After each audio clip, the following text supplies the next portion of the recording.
Kryetari i Aleancës për Ardhmërinë e Kosovës, Ramush Haradinaj, ka hedhur akuza të ashpra ndaj kryetarit të vetëvendosjes Albin Kurti gjatë një interviste të dhënë në emisionin Pressing.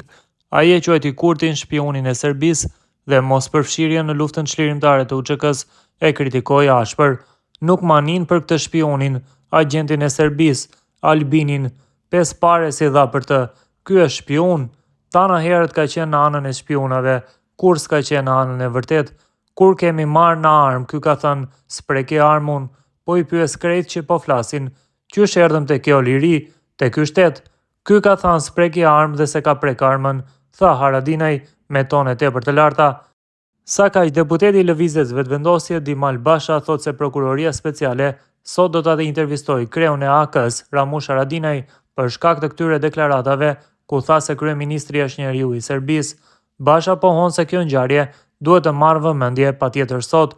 Ngjarja e parë që do të duhet të merrte vëmendjen sot ishte intervistimi i deputetit Haradinaj nga prokuroria speciale lidhur me pretendimet e tij se kryeministri është njeriu i Serbisë. Pse s'po shkon me pyet prokuroria speciale për dëshmi, thot ai. Ndërkohë Haradinaj, sa kaq Haradinaj i pyetur nga gazetarët ditën e sotme nëse ka pranuar një ftesë nga prokuroria speciale lidhur me rastin, tha: "Nëse marr ftesë, shkoj me kënaqësi." Vlen të kujtojmë se kryetari i AK-s në shumë paraqitje të tij ka pohuar se Albin Kurti është njeriu i Serbisë dhe e ka akuzuar kryeministrin si spion.